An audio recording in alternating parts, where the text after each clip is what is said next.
hands. Sarah, baby. All right, start us. Okay, good evening, everyone. So a little introduction. Welcome to and thank you for joining AAMS Journal Club tonight. I'm Nora Gashi, President of Albanian American Medical Society.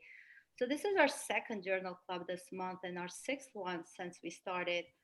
I just have to say that I'm really humbled and proud to see so many Albanian American medical professionals joining us and wanted to present and also trying to contribute for Albanian community as well too.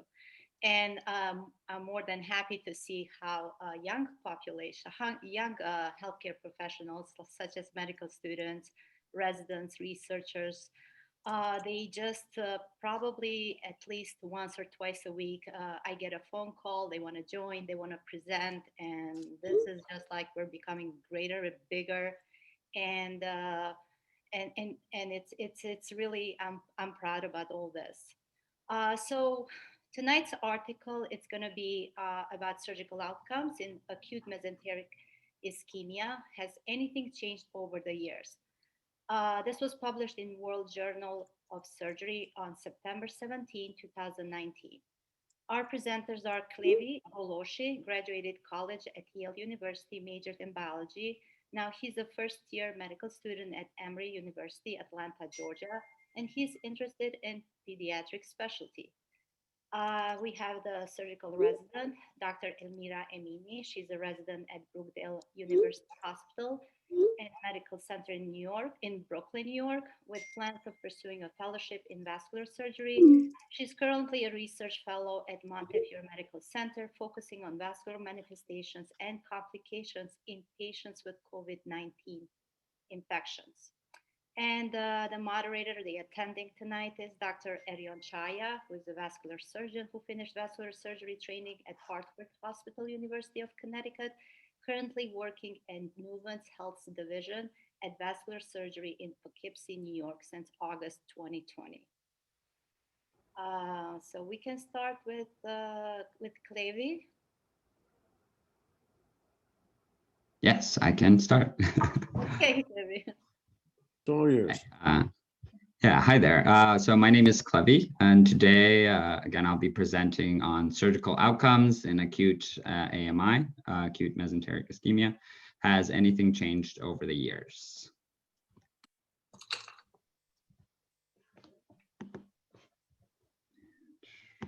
Okay, and I'll start off with just a famous quote by A.J. Cockiness. He's a famous surgeon and scholar regarding the matter. And he said, the occlusion of the mesenteric vessels could be considered one of those disorders in which the diagnosis is impossible, the prognosis hopeless, and the treatment useless. And still to this day, there is quite some difficulty in diagnosing and difficulty in treatment, which add to a poor prognosis for these patients, especially those that have more relevant comorbidities. And so the aim of the article I'll be presenting today is to seek like changes in terms of patient characteristics, as well as operative mortality of acute mesenteric ischemia. And first, an intro of what acute mesenteric ischemia is. So it is a group of diseases characterized by an interruption of the blood supply, and this is to various portions of the small intestine, leading to ischemia, which means lack of blood flow and oxygen, and secondary inflammatory changes. And if untreated, this process will lead to life-threatening intestinal necrosis, which means cell death of those cells. So if we look at this diagram here, we see that the bowels are supplied by two main large vessels. One is the superior mesenteric artery here, which supplies the small intestine and parts of the colon as well, and the inferior mesenteric artery, which is here, which supplies from part of the descending colon, which is this area, and downwards. And looking at this schematic, so if there's a blockage in the artery blood flow, that will lead to a decrease in oxygen and blood to that area, allowing for the death of the cells of that area of the intestine, and disruption of the mucosal barrier, as well as perforation of that area of the intestine. And this then leads to a release of bacteria toxins, and other substances, which can lead to life-threatening sepsis. And the sites of blood flow interruption in acute mesenteric ischemia are the superior mesenteric artery in about 90% of the cases, and the superior mesenteric vein, which drains the blood from the area supplied by the superior mesenteric artery in about 10% of the cases. And the inferior mesenteric artery, as well as the celiac trunk, which lies further up, are very rarely affected in acute mesenteric ischemia. And so now that we have this introduction, we'll just be moving on to the article, which looks at changes in acute mesenteric ischemia over the years. And okay, so in starting off with the article.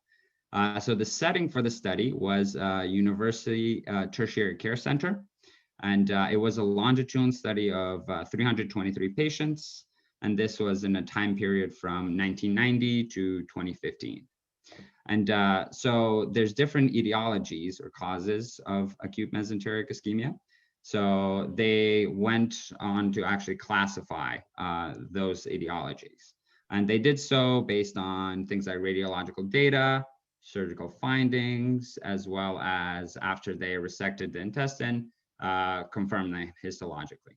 So in thinking about the classifications of acute mesenteric ischemia, the first one is superior mesenteric artery embolism. So what this means is that a blood clot or a mass traveled from the arterial circulation elsewhere and made its way to the superior mesenteric artery and cut off the blood flow in that area. And this is generally attributed to things like atrial fibrillation or valvular heart disease or myocardial infarction in general. And the second etiology is SMA thrombosis. What this means is that there was a formation of a blood clot within the superior mesenteric artery itself. And this is typically due to pre-existing things like atherosclerosis or even damage to the vessels themselves, like arteritis. And in this category, so they also included previous chronic mesenteric ischemia, meaning that there was this chronic nature in which there was this lack of blood flow, but it did not lead to this like intestinal necrosis because of adaptive mechanisms of the blood vessels, as well as intestinal involvement that corresponds to the area of the that is covered by the superior mesenteric artery. Klevi, you mean by adaptive that yeah, so in a chronic mesenteric collateral flow. Yeah, exactly. That's what you mean to say. Yeah, that exactly. So the formation of other collaterals in which that area of the superior mesenteric artery and those areas can be still supplied through the collateral. Just say it that way in the future. Yeah, and thank you. And the next one is superior mesenteric vein thrombosis. So this means actually a clot within the superior mesenteric vein. And this condition typically due to states of excessive estrogen or hypercoagulable conditions. And for this, they classified visible occlusion of the superior mesenteric vein or splenoportal venous system thrombosis. And then for the last one, the non-occlusive mesenteric ischemia. This is typically seen in critically ill people that have low cardiac output due to hypotension or even toxicity with digitalis. And for this, they considered the absence of any of the other conditions, as well as hemodynamic instability in which they needed to do resuscitation. And then the last etiology was just non-determined, meaning origin could not be clarified with certainty. And yeah, so they, to kind of summarize what they did is they tried to find the etiology for each one of those 323 patients on the cause of AMI, and then use this as well as other exclusion criteria in which they excluded patients that were treated without any surgical treatment, such as endovascular therapy, which we'll talk about later on. And this is with angioplasty, stents, or any other means of clearing the clot. as well as they excluded patients with any condition in which acute mesenteric ischemia was secondary to another process, whether it was obstruction that led to the lack of blood flow, or volvulus, or strangulation of the bowels around themselves as well. And as for methods, what they used in their data, they used their demographic data of the patient's past medical history and clinical variables. And one of those included what's known as the Charlson Comorbidity Index. And that is shown here in this table. It's basically a cumulative score based on factors such as prior MI, to pulmonary disease, to even like cancer history as well. So to actually index comorbidity and risks. As well, they use shock status, which they defined as systolic blood pressure less than 90, and which required vigorous replacement of IV fluids, as well as time delay from evaluation to surgery in these three categories, depending on the time delay. And in addition to these values, they also use surgical variables and radiography. So one of those variables was occurrence of massive intestinal necrosis, so massive intestinal cell death. And this was considered as extensive ischemia that impeded any surgical intervention, as well as involvement of small and large bowel, as well as resection of these areas. They also used operative mortality, which they defined as any death occurring within 30 days of surgery, or as any later death that was considered a direct consequence of a post-op complication. And the last metric they used was long-term survival after the procedure, in which this was followed up to at least 2 years. And in addition to these, they also used lab values from urinalysis and blood samples in all of these 323 patients. And so this was a lot of data, and they used these variables to check for differences in the acute mesenteric ischemia in blocks of 5 consecutive periods. So they divided the time from 1990 to 2015 into 5 blocks. So the first one was 1990-95, second 96 to 2000, and so on for every 4 to 5 years. And in addition, mortality was analyzed for associated risk factors, as well as survival rates were also analyzed, and odds ratios were generated for those. And so in getting to now the results. So as I said, they broke them into 5 different distinct time periods of about 4 to 5 years to see any difference among those increments. And to start off with general conclusions, what they saw throughout the board of all years, that mesenteric arterial embolism was the primary cause, followed by arterial thrombosis. And global mortality was 59% of all the patients. And in looking more in depth at this data kind of over time, so first off, we see that there is an increasing linear trend in the Charlson score that we see here. So again, that was that measure of comorbidity and risk, as well as in past medical history. We do see that antiplatelet drugs, there was an increase, linear trend in that, while digoxin intake, there was actually a decreasing linear trend amongst the patients over time. And there was no significant changes here. And in looking at X-ray tests, these are, again, are pre-op. They did see that CT scan, there was a very large linear trend increase, while angiography, there was actually a decreasing linear trend. And in looking at surgical findings as well as etiology, they did see that thrombosis actually showed an increasing linear trend over time, as well as intestinal resection also had an increasing trend over time.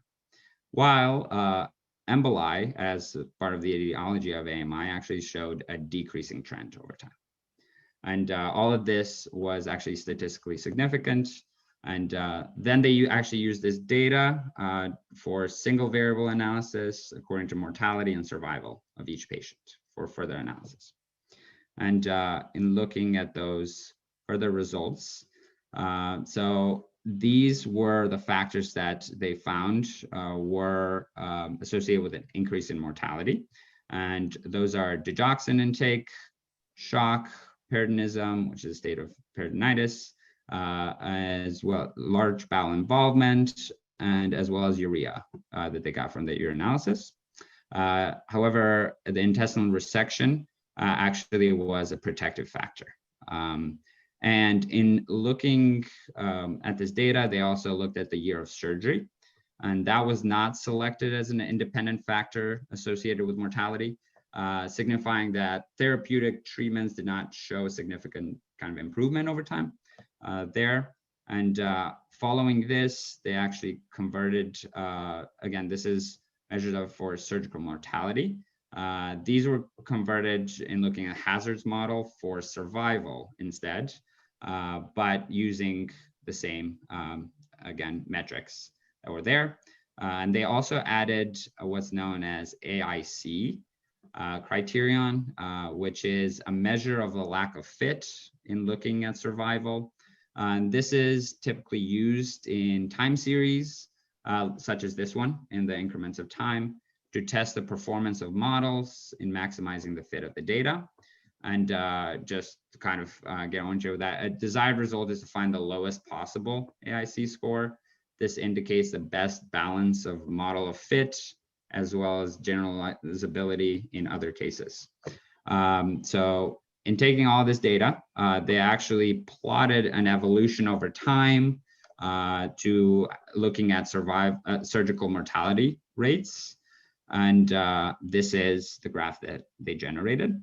And in looking at it, we do see that there is a declining trend in the mortality itself. And that is what they found in their evolution plot. Okay, so after all of this, has anything changed over the years? So what they did find was that operator mortality decreased from 54% to 46%. The authors thought this was due to better patient care. As well as there was an increase in percentage of arterial thrombosis, which became the main cause of acute mesenteric ischemia in recent years. So the authors thought that the drop in arterial embolisms was actually hypothesized to be due to better anticoagulant treatment for patients with atrial fibrillation. Because in atrial fibrillation, you have clots that form in the left atrium, as well as the atrial fibrillation, the abnormal rhythm can send these clots elsewhere, places like the superior mesenteric artery, causing AMI. So actually using anticoagulants could explain why there's this decrease in those embolisms. And there was a dramatic increase in patients in the second period who underwent CT scan. And this shows a change in standardized diagnostic techniques that are used now compared to earlier. And there was no significant changes observed over treatment over the years in terms of diagnostic and therapeutic delay. And the number of arterial operations carried out has decreased. However, we need to take into account that they did not consider patients who did not require intestinal surgery because they had other vascular surgeries or endovascular therapies, which we'll discuss later on today, because this is now current recommendation to do these first for certain patients. And so looking at limitations, they did not include patients with suspected AMI that were rejected for surgery. And they did not include patients that were treated, again, with endovascular techniques. Thus, they don't have like a total number of patients as like a base population because the use of revascularization changes this base population in the last periods especially. The study was limited to one tertiary care center. So that's the question, are the outcomes similar amongst other hospitals?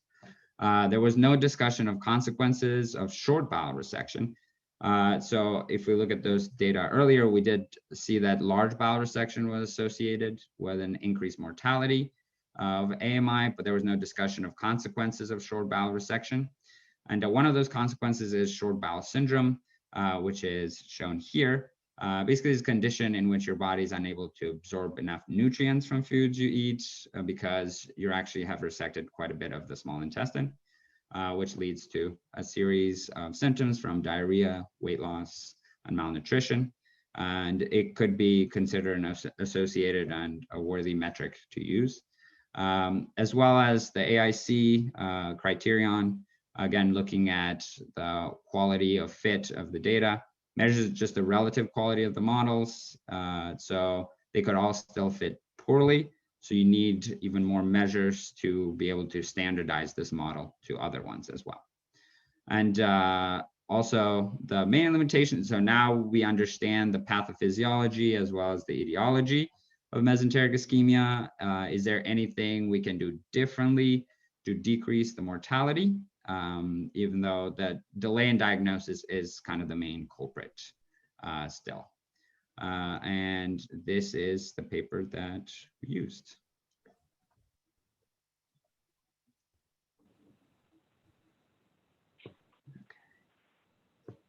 Klevi, you've done a great job, bud. I had a hard time believing you were a medical student as opposed to a resident. Great time summarizing the article. The one thing that I was going to say, I think the decrease in mortality that they quoted on their percentage is that obviously the frequency of CAT scans that we're obtaining in this day and age. And the number two variable, in my opinion, is the heavy endovascular approaches to the mesenteric vessel revascularization. That combination is what has caused a drop in the mortality. Another thing is that it hasn't dropped by much just because in 1926, patients died in their 50s and 60s. Now we keep them alive longer, 80s and 90s with anticoagulation. They're AFibers, they have chronic active smoker who have severe atherosclerotic disease, and that sometimes spills over in the mesenteric vessel. So there's a balance between the catching up the disease, endovascular area, as well as the longevity of the patient population these days. Erion is someone who, in addition to my general surgery and colorectal boards, have my critical care boards. I would also say the advent of critical care.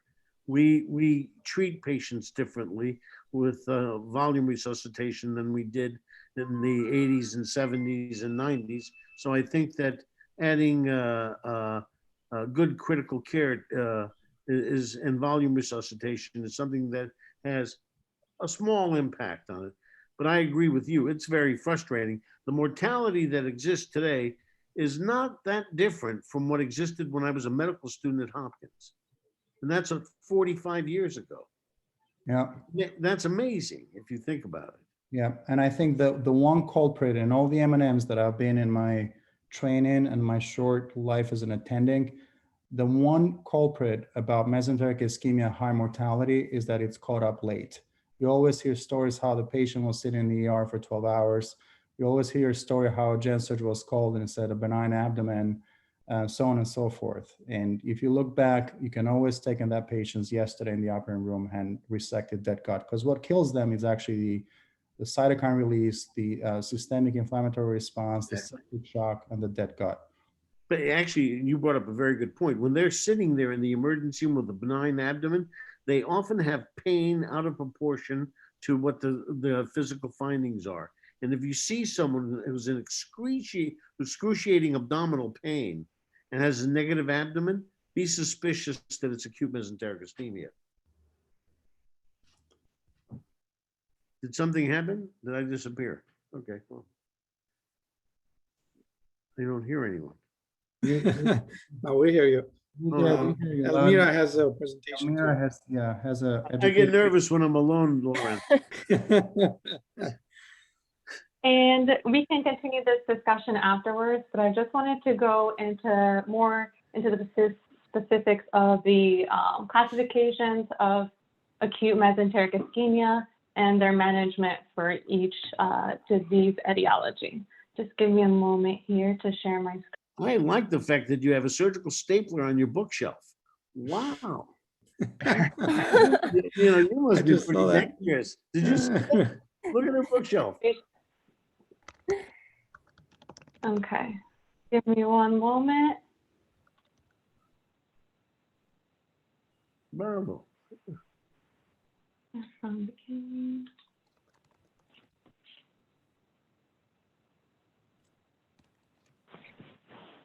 Isn't Brookdale Okay, your and old stomping grounds, Erion? I'm sorry, I missed it. What was Is it? Brookdale your old stomping grounds as well? No, but it was close by. Close by, okay. My neighbor hospital. Yeah.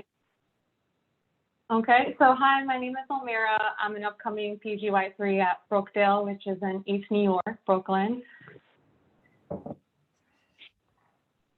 Okay, so what I'll be going over in this presentation is, an introduction about the disease, basic anatomy, the four main etiologies or classifications of acute mesenteric ischemia, and the management and surgical approach, if indicated.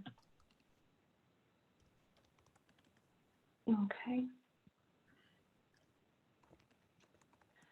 So acute mesenteric ischemia, it's a frequently morbid condition resulting, like Klevi said, from a clinically reduced perfusion to the small bowel. It's relatively rare and uncommon and actually constitutes less than 1 in every 10,000 admissions. There's a female preponderance for the disease, although the reason why is unclear, and it's most commonly occurring in the elderly. Despite the advances in imaging and techniques that Klevi described, it still remains a very complex pathology to diagnose and treat. Mortality, if caught within the first 24 hours, is around 50%, and anytime after, the mortality exceeds 70 and up to 90%. Okay. So the basic anatomy of our mesenteric arteries, you have the celiac artery, which supplies the foregut. The foregut starts at the distal esophagus and proceeds through the duodenum. And then we have the superior mesenteric artery, which supplies the distal duodenum and all the way to the proximal 2/3 of the transverse colon. And finally, we have the inferior mesenteric artery, which supplies the distal third of the transverse colon and goes all the way to the rectum. I do want to mention the hypogastrics here, as they do supply the inferior rectum with a nice collateral flow with the IMA there. So I know Klevi touched upon the collaterals. Between the celiac and the SMA, through the GDA of the celiac artery, we have the superior, and then from the SMA, we have the inferior pancreatico-duodenal arteries. Between the SMA and the IMA, we have the marginal artery of Drummond, and also the arc of Riolan, which is more central. You'll find the marginal artery of Drummond more in the periphery along the mesocolic border of the intestines. And then, as we mentioned, the IMA and the hypogastrics.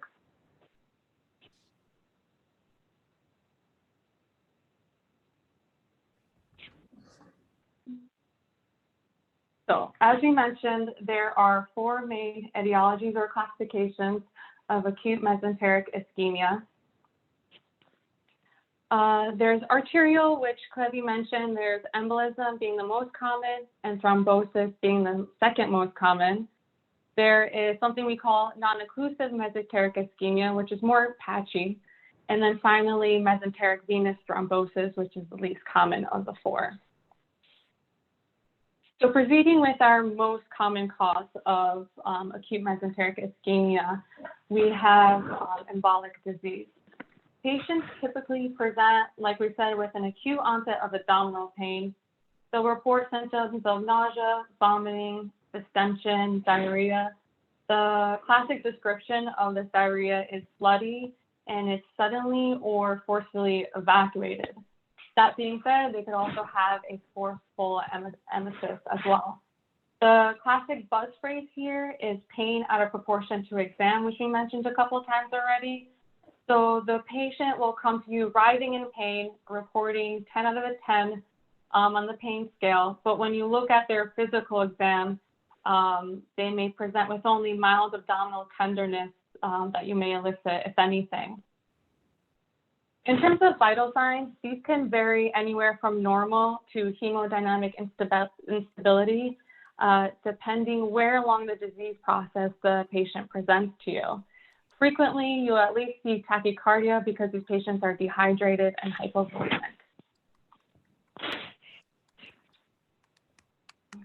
Now, labs. A number of laboratory abnormalities are, again, variably present for acute mesenteric ischemia. Unfortunately, no specific serum markers exist in a way that, say, cardiac enzymes are used for myocardial infarction. Also, most labs that do rise in acute mesenteric ischemia only do so after transmural bowel infarction has already occurred. Hopefully, the patient comes to you before this. Which brings me to want to talk about the pathophysiology of bowel injury before we proceed. So again, there's a significant reduction of blood supply.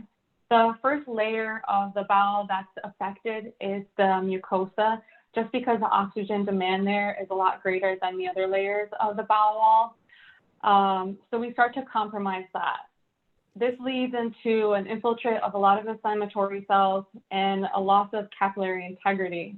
This is when bowel wall edema occurs. Since we're starting to lose that mucosal barrier function, you're at high risk of bacterial translocation and endotoxemia. That's why mesenteric ischemia can lead to a sepsis type picture. There's a lot of fluid that's lost into the bowel lumen. There's sloughing of the injured mucosa that causes alteration of the bowel wall, and if ischemia is prolonged, that's when you start to see necrosis of the muscularis and serosal layers.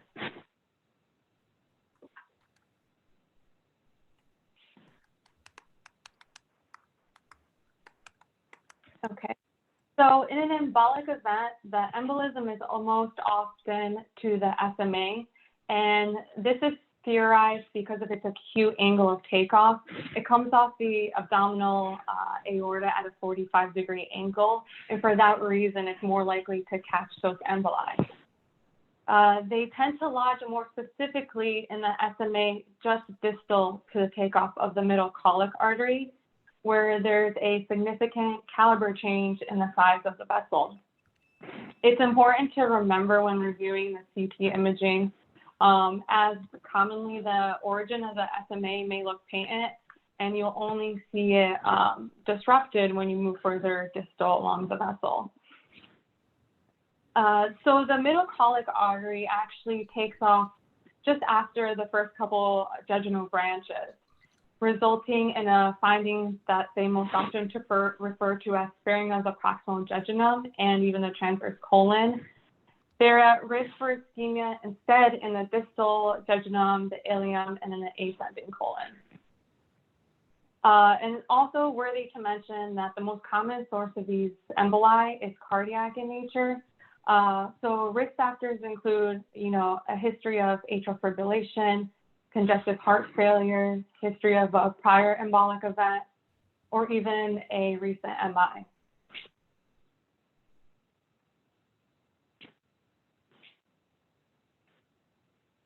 Okay, so while angiography has historically been the gold standard, CTA is more commonly, actually almost always being used today. It's the most important diagnostic test for acute mesenteric ischemia. The advantages is that it's readily available in EDs across the country, and it's a quite rapid test. It's very sensitive. It has a 93% sensitivity and a 96% specificity.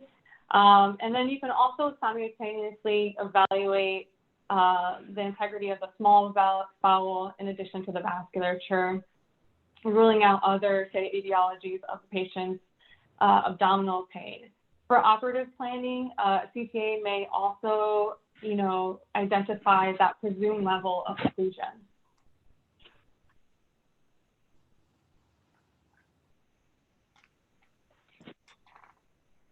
And moving on to the second most common etiology of thrombosis, this occurs to about a quarter to a third of the cases. These patients also tend to be elderly. Their pain could be a little more gradual in onset, say over a span of several hours instead of minutes, because they've most likely developed collaterals in the chronic phase of their disease. So their HPI may reveal symptoms of chronic disease such as abdominal pain after eating, weight loss, and food fear. These patients also have an extensive atherosclerotic disease in not just their mesenteric vessels, but also, say, other vessels. They might have a history of vascular disease undergoing peripheral intervention, a history of coronary artery disease, and a history of CABG, and most frequently, a history of smoking. So compared with an SMA embolism, which tend to occur, like we said, slightly distally after that middle colic artery, SMA thrombosis typically occurs at the origin of the vessel, which creates ischemia along the entirety of the SMA distribution, being the mid-duodenum to the splenic flexure. A CTA in this case will show calcifications from longstanding atherosclerotic disease throughout the aorta and throughout most mesenteric vessels. But in the enhanced phase, you'll see it will reveal that acute occlusion of SMA at its origin.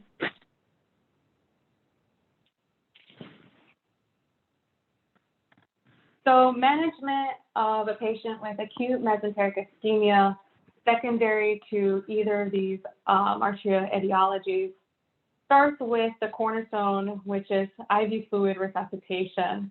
As you said, these patients are dehydrated, they're hypovolemic, there's a significant loss of fluid in the bowel lumen, and there's a profound distributive shock, which will continue also once they're revascularized. Patients may not be septic at presentation, but they're at high risk due to that bacterial translocation. So they're empirically started on empiric antibiotics that will have a gram-negative and an anaerobic coverage to cover that gut flora. Keeping in mind that this is an ischemic event, and in the absence of contraindications, these patients should be systemically heparinized with IV heparin and a bolus once the diagnosis is made.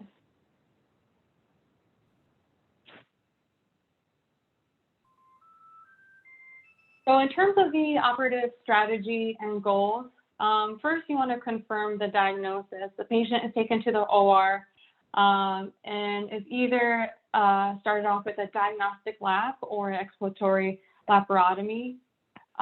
We usually revascularize first, but in the event that there's gross spillage, you'll acutely want to maintain that. They're revascularized with either a SMA embolectomy or a bypass, which we'll get into in further detail. Elmira, may I ask a question at this juncture? When you said diagnostic laparoscopy, you're basically saying we're looking to see if there's full thickness bowel that's dead. You're going to proceed with your vascular intervention and then only do the laparoscopy to look for full thickness disease. Yeah, correct. Okay, all right. I'm sorry. Yeah. I want to make sure we're on the same. Correct. There's equivocal cases when we're not sure whether the patient is fully peritoneal. Exactly. But you have CTA findings of SMA, embolus, thrombosis, or whatever. You're not sure whether it's an acute or chronic. And you have an AFI white count, AFI lactate, and not really a convincing abdominal exam. Those are the cases where before I do endovascular or open revascularization, I need to make sure that there's no dead gut, because by the time I'm done with my wires, stents, You could have dead gut. Yep, exactly. Okay, so we revascularize the patient. Then we need to evaluate for bowel viability. Usually, if we have the time patient's somewhat stable, they give like 20 to 30 minutes since the time of revascularization to allow the bowel to reperfuse. We evaluate the bowel usually clinically, so we look at the color of the bowel and if there's any peristalsis present. A few adjuncts that are used in this evaluation could include like a pencil Doppler or fluorescein studies. Elmira, I did the fluorescein studies almost 40 years ago, and they're still very operator dependent and difficult to do, and it's hard to predict bowel viability with fluorescein. Although I tried for years to say it was so. I'm sorry, we failed. Right. And So a lot of nowadays, that by the bowel, way, we have ICG, which is a near infrared fluoroscopy, and it's very accurate for bowel perfusion. I use it when I do my colon sections regularly. I think that really does. I think the point you made, Lawrence, is excellent. And I think that is something much better than what we did in the past. Yeah. Sorry, great, Elmira. thank you. No, that's quite all right. Which brings me into my next point. So in this index operation, you're going to resect anything that is frankly necrotic, because one of the operator goals is to preserve as much bowel as you can to avoid that short gut syndrome. So on that index, repair, you're going to resect anything that's grossly necrotic, anything that's questionable or borderline. Most surgeons will leave in place. They will resuscitate the patient in the ICU, give that that bowel a chance to reperfuse and improve, and then the patient will go back for a second local laparotomy in 24 to 36 hours, in which hopefully a more definitive repair can be made. Again, the goals of treatment is to revascularize the patient and then evaluate and preserve the bowel that you can. Yep. Okay. So now, assuming that the source of the mesenteric ischemia is an acute embolus, the patient is going to proceed with a long vertical midline laparotomy to enter the abdomen. The SMA is exposed intra-abdominally by lifting the transverse colon cephalad onto the patient's chest. The transverse mesocolon is stretched out, and a small transverse incision is made at the root of the mesentery. Usually they tell us to find the SMA by tracing the middle colic artery back, but in this case, we can't guarantee that you're going to have a pulse in the middle colic artery for the reasons we discussed. Usually you'll find the SMV first after the incision is made through the mesocolon, and then hopefully the artery will be just left of that. Attention is given to observe the small jejunal branches. If needed, careful dissection superiorly will give you more proximal control of the SMA, but you are running the risk of running into the pancreas there. More distal emboli can be found in the mesentery of the proportion of the small bowel it supplies. More often than not, then these can be milked back through the incision that you're about to make. So after obtaining proximal and distal control of the SMA, ideally a transverse arteriotomy is made. The embolectomy is done by passing a Fogarty catheter in both a retrograde and antegrade fashion until no more debris is retrieved, or what people might describe as brisk bleedback. The arteriotomy is closed with interrupted longitudinal sutures so that the artery is not narrowed. And so even though ideally we like to make a transverse incision, a longitudinal arteriotomy is used if there's suspicion that you will eventually need a bypass or the artery itself is not big enough for one. The longitudinal incision is then closed with a vein patch instead of being closed simply interrupted fashion. That's the only difference from 30 years ago. We didn't use vein patch. Okay. This is a long midline incision that is used for this procedure. It's because it best evaluates the entirety of the bowel and it provides ample exposure to identify any suitable targets for revascularization. Okay, and then here is a picture of the surgeon palpating the root of the mesenteric just to determine the mesenteric circulation that is present. So theoretically, in a thrombotic occlusion from a proximal plaque, the pulse should be absent. In an acute embolism, a pulse can be palpable because that can be transmitted through that fresh clot. Okay, and this is just an illustration of a transverse arteriotomy in the mid-SMA region.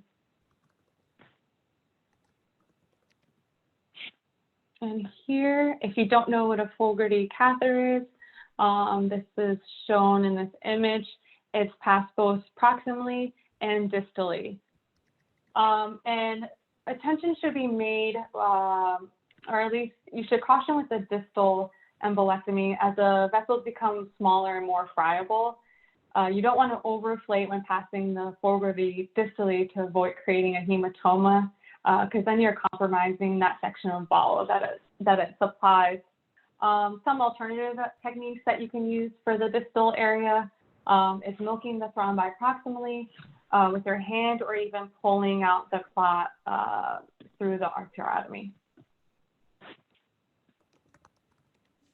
And here is the incision closed in an interrupted fashion using non-absorbable monofilament suture, usually a choline suture. Okay. So now if inflow fails to be reestablished after the embolectomy with that Fogarty catheter, then the etiology is likely an SMA thrombosis. And a SMA bypass should be performed. That's why, you know, it wouldn't be overkill to prep the patient from their knees up to the, or from their legs up to their sternum in the event that you're suspecting of using say a GSC conduit. So the different conduits that are available for this bypass is an antagonist one, so either the greater saphenous vein or the femoral vein if you have that time. Most common prosthetics are the PTFE grafts, which, you know, they have the luxury of having that external reinforcement, which, you know, the GSC might kink, unfortunately, and, you know, compromise your patency in the long run. In the setting of gross contaminations, vascular surgeons usually avoid using prosthetics, but they are often necessary in the setting of hemodynamic instability or if working with like limited resources in the OR.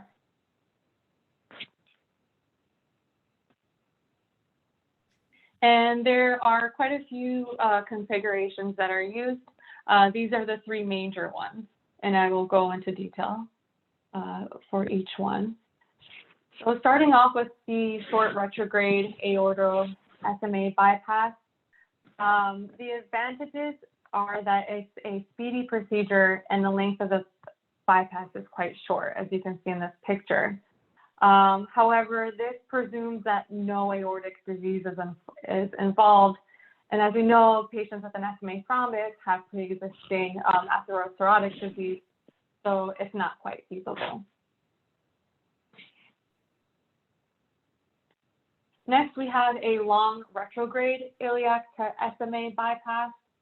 So the inflow vessel is most commonly the right iliac artery. However, in that it supplies a better C-loop, a more gentle configuration of that graft that's being used. However, the least diseased common iliac artery should be used in any scenario. This procedure avoids hemodynamic consequences of a full cross clamp, aortic clamp. A lot of these patients have many underlying comorbid conditions so that they wouldn't really tolerate this procedure. And then avoiding those clamps also avoids subsequent showering or dissection at those clamp sites. As you can see from this image over here, the graft is tunneled in a gentle C-loop, and the proximal anastomosis is performed in an end-to-end fashion on the iliac artery. And then the distal anastomosis can be either end-to-end or end-to-side, depending on the location of the diseased portions of the artery. And then an mental flap is usually used to protect this graft. You know, And as I Elmira, mentioned before, I think this operation is mostly historical. Am I incorrect, Erion? no, you are correct. Yeah, yeah. I mean, no one in their right mind today would do this operation because it's doomed to fail and you're doomed to kill the patient. And at the end of the operation, all that happens is you're looking for 6 of his friends to carry the body out. Now, I'm very active with this chat here, so I wasn't paying attention. So the retrograde iliac to SMA bypass, is this the Yes. bypass that we're talking? It's got a role. It does have a role, and I can mention what the role is. If you go in and doing an open embolectomy, and you get a good retrograde back bleeding from the SMA, and you try to put the balloon, the Fogarty balloon up, and you're not getting much of the forward bleeding, and you're trying to do a retrograde SMA stenting, and or scenarios, real life, the wire won't go through, you're not able to stent, you cannot leave the operating room without revascularizing the patient. So the next best scenario is this one. It's not the gold standard because Elmira is going to talk about the gold standard, but this is an acceptable option for those that you cannot stent retrograde the SMA. No, Elmira, And sorry. that leads me to our gold standard, which is the antegrade supraceliac aorta SMA bypass. Excellent. I was waiting for it. So it's a bifurcated graft that revascularizes both the celiac and the SMA. So it's very ideal, especially with patients that have disease in both mesenteric vessels. For this, a more proximal approach is needed to expose the SMA, and it's done so in a supraceliac fashion. So the triangular ligament is divided, the left lobe of the liver is mobilized and retracted. The stomach is pulled and the hepatic ligament is divided to enter the lesser sac. Usually an NG tube is placed to help identify the esophagus and it's moved out of the way. Then the peritoneum at the crura is divided along with the median arcuate ligament and then the left and right crura. So finally, you expose the supraceliac aorta and SMA, a cross clamp is placed. And then a retropancreatic tunnel is created anterior to the left renal vein, as this illustration shows here, but then posterior to the pancreas.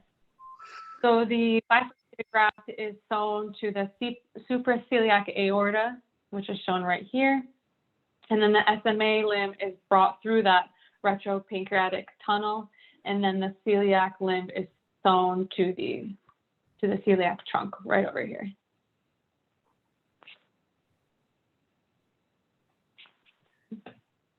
And we previously mentioned growing endovascular repair for these type of pathologies. So open surgical exploration and revascularization with embolectomy or bypass still remains the gold standard. However, and it is because completely percutaneous techniques such as a percutaneous thrombectomy, thrombolysis, cannot assess the bowel, the integrity of the bowel. So it's more commonly used for lower risk patients. And the rates of laparotomy and bowel resection after initial endovascular treatments can reach up to 20%. Which brings me into another procedure that I do want to mention, which is a hybrid procedure that's both open and then does use some endovascular techniques.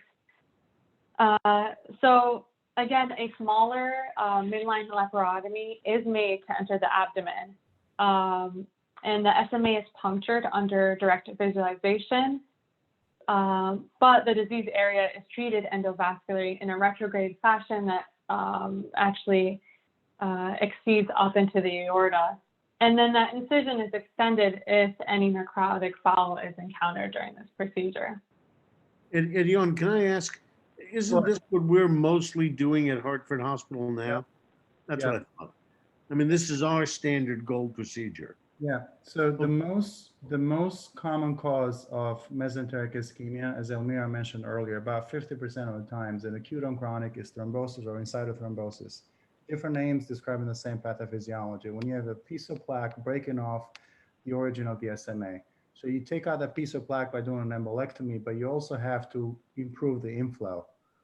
I have a joke I say I'm not supposed to be saying here, but vascular surgery is all about inflow, outflow, and cash flow. So you have to really put a stent across that. So you do embolectomy, put a wire from the SMA up and stent it open. The Rome's procedure. In oral boards, while we're on this slide, so in oral boards, if you have a mean person, they'll be like, well, you put a wire up, doesn't go through. Like you get a stiffer wire where it still doesn't go through. And that's what you have to look at. You might want to try from the arm, better angle if you go from the arm down to the descending thoracic aorta because of the angle of the SMA from on top. But they'll still tell you you're not able to go through. And that's where you look at the either retrograde or antegrade bypass. What determines those two is patient's physiological status and cardiopulmonary reserve. If they're young, relatively healthy, you can cross-clamp the aorta, you can do antegrade bypass. If not, then you clamp the iliac, not much of the hemodynamic instability, and you do a retrograde bypass. Got it. Okay. But so I am correct. This is what we're doing. Correct. At our place. Okay. Okay. Now to move on to other classifications of acute mesenteric ischemia that don't necessarily involve surgical intervention. We have non-occlusive mesenteric ischemia, which results from a relative low flow state and a combination of that with vasoconstriction, of which the oxygen demand significantly exceeds oxygen supply. There's typically no focal lesion like you see with embolic or thrombotic etiology. These patients are really sick patients with some predisposing factor. Most commonly, these patients might have ESRD, and on top of that, there's some clear inciting hemodynamic event that causes hypotension. So you might see this described as, they just had a session of hemodialysis and became hypotensive afterwards, or they had a cardiac procedure and were on cardiopulmonary bypass for a period of time. Presentation of non-occlusive mesenteric ischemia is much more indolent and much less obvious than the embolic or thrombotic event.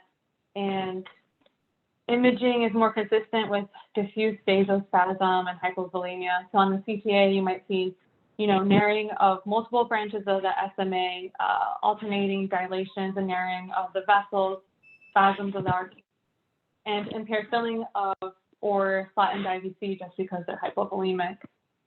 The treatment for NOMI is supportive care with an emphasis on resuscitation and really addressing the underlying cause or the inciting event. So adjuncts might include, so you're going to want to wean them off pressors, give them intense IV hydration, improve their cardiac output. There are adjuncts, which include placing an infusion catheter of the affected vessels with a vasodilator, most commonly piperavine or prostaglandins, but they're not the primary treatment.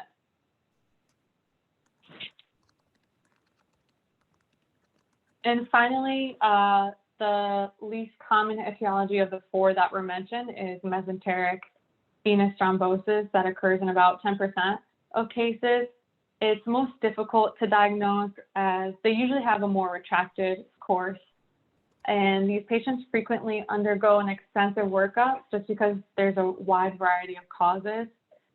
Pretty much anything that contributes to Virchow's triad have been reported as the cause. So anything from thrombophilia, from coagulopathy or malignancy, venous stasis from, say, abdominal hypertension or obesity.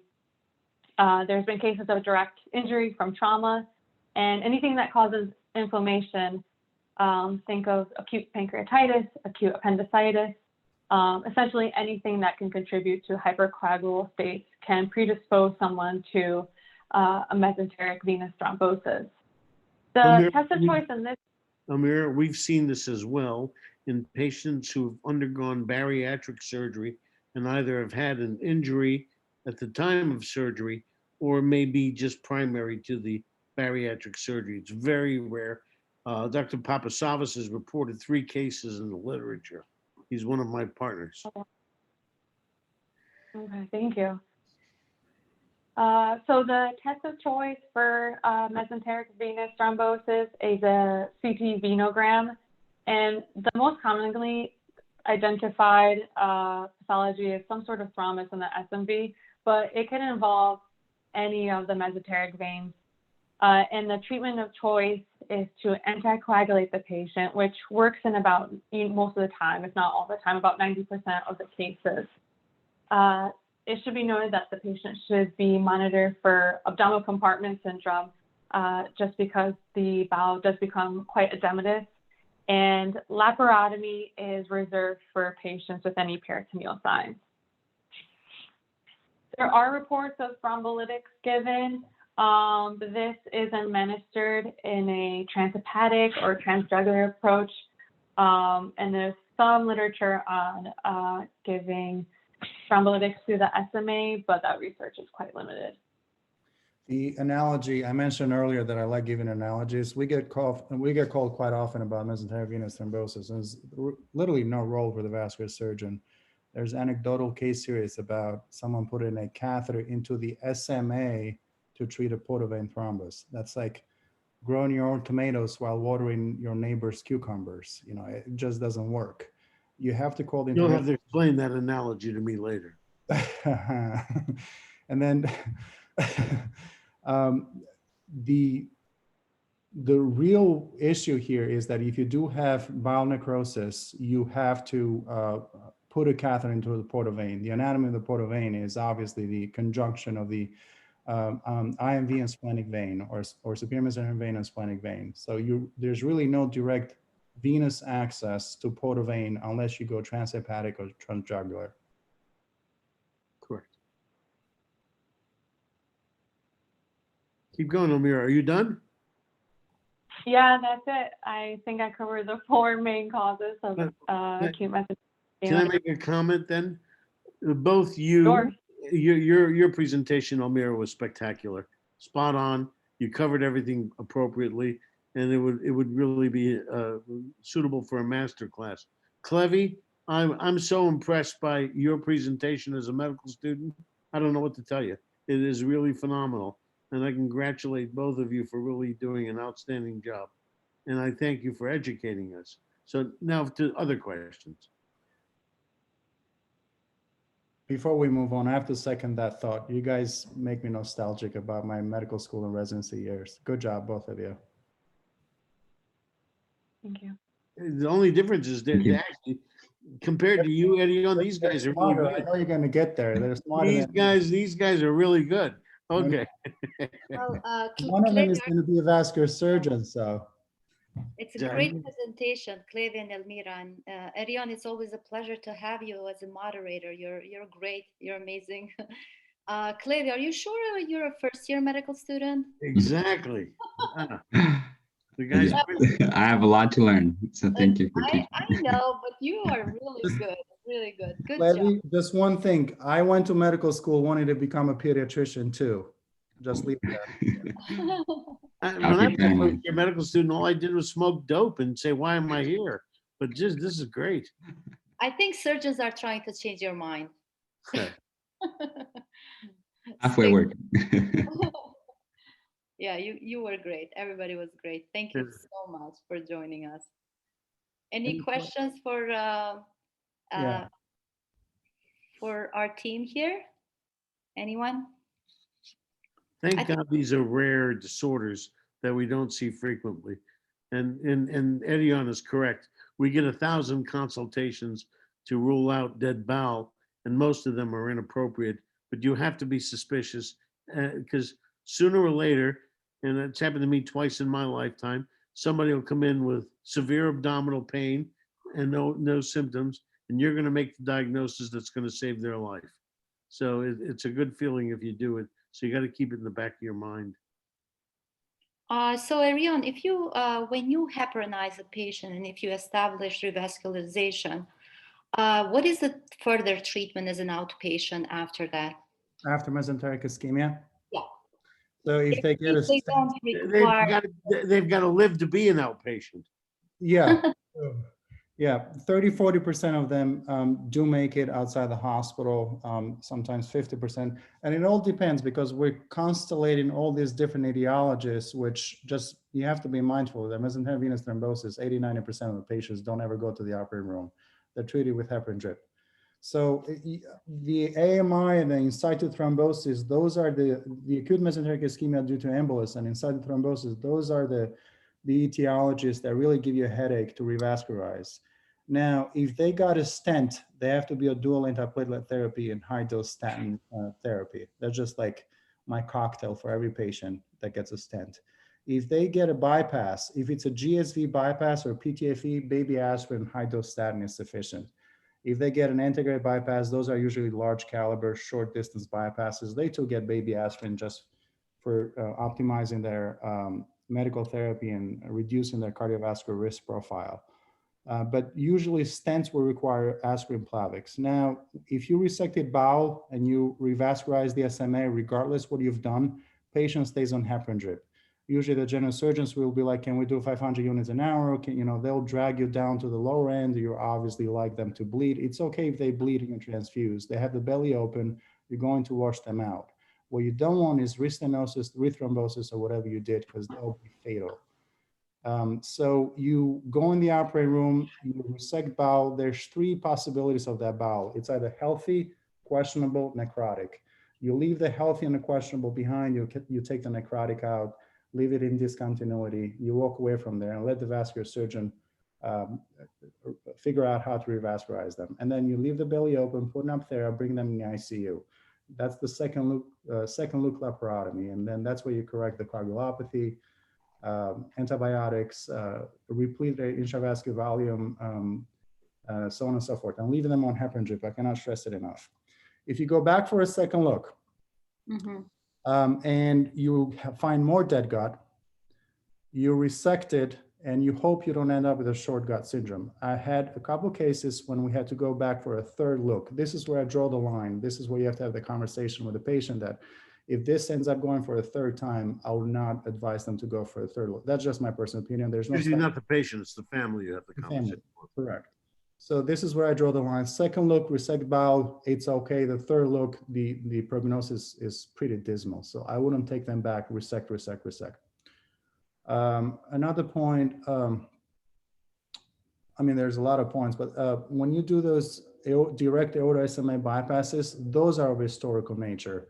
And I'll tell you why, just because that portion of the infrarenal aorta is like bone. It's hard to put a clamp in there and do that aorta SMA bypass. And if you were to do it, this is the only one of those bypasses where you do the distal anastomosis first, then you do the proximal last.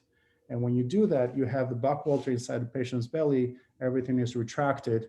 And when you release everything, the bypass is kink and it's just a pain in the neck to really have it figure it out. So that's a historical bypass.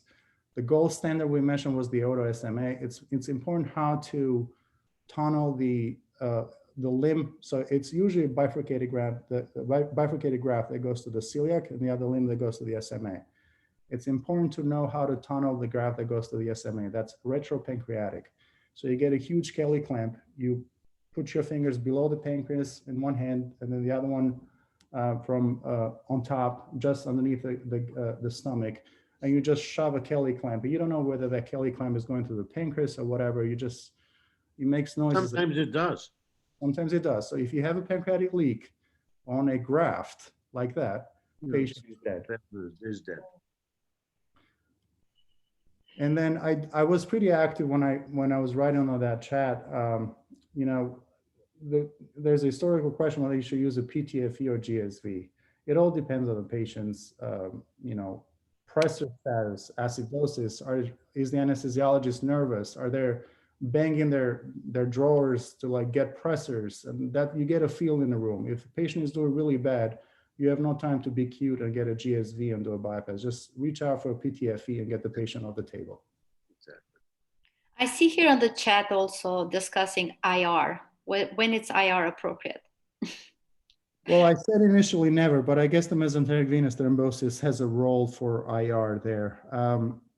Once the patient, in my opinion, if you have SMA embolus, IR is what will fail you in real life and in oral boards. IR has never role in SMA embolus. Catheter suction, modern suction technology has no role. It's actually, you're doing your patient a disfavor. And, you know, we always went to medical field to, you know, help patients, and we treat them as if they were to be family members. I'll never call IR if a family member had an SMA embolus. I agree. Okay. Great.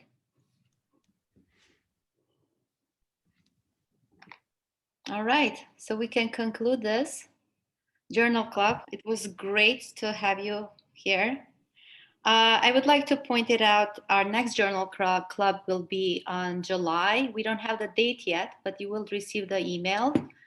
And it will be with Dr. Uli Jubi, colorectal surgeon, and the resident, surgical resident, Yona Hojalari. They will be talking about COVID-related GI complications.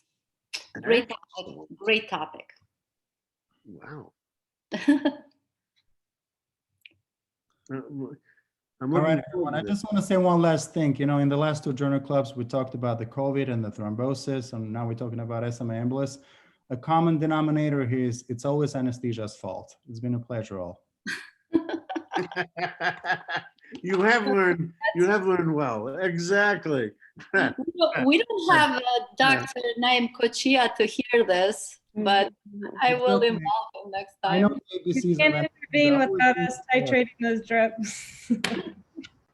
It's always anesthesia's fault. I like that. Yeah, that's always.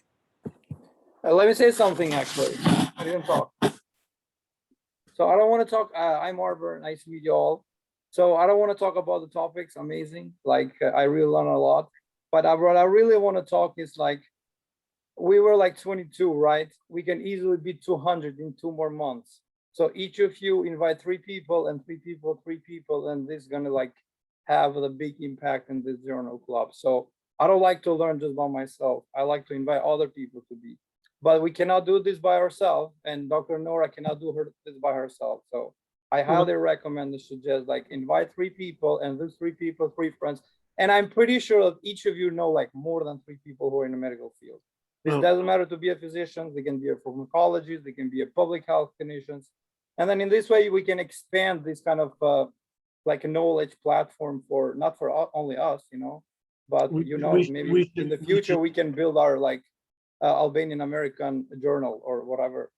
So well, that's my recommendation. We should do what you suggested for multiple reasons, but as one of our past presidents, I will tell you that the first, second, third, and fourth presidents, and I was the 4th president, sucked. And no president has accomplished as much as Nora in the last period of time. I can tell you she has brought this society back from the dead, and I'm delighted to see it. It's been her hard work and effort, and we should all applaud her. And yes, you're right. We should not just go 3, as many people as possible. Look at the talent here. The medical students, the residents, the young attendings. I'm amazed. I'm really very proud to be part of this group. Thank you, Dr. Choshai. It's very nice of you, and thank you for your support. Well, it's the truth, Nora. You've done a lot, and I'm just amazed at what you've accomplished with very little help from anyone. So God bless you. Oh, thank you. I did have help, all the members, board You members. had Jorgen. Where is Jorgen? Is he still here? Still here, still Good here. boy. That's my man. Hey. Still learning. I just realized one day, like, I'm going to be a doctor of everything. Inshallah. Be a Zoom doctor. Your Zoom doctor, yeah. That's right. And of course, we have a star of our journal club, Dr. Sarah Cruzio. I cannot thank her enough for everything she does, and she keeps going on, and her enthusiasm. It's pretty amazing. Sarah, thank you. Thank you. Thank you. That's right, the MVP. All right. And Arvel, thank you for that. That's really makes sense, and it's very easy to do. And I'll support that 100%, and we're still going to continue to call people, invite people, and hopefully they will join us. Exactly. Yeah. Thanks, everybody. Thank you so much. Thank you. Good night, everyone. Bye Past bye. my bedtime. Good night. Thank you. My Erion, nice job. I'm gonna go to bed now.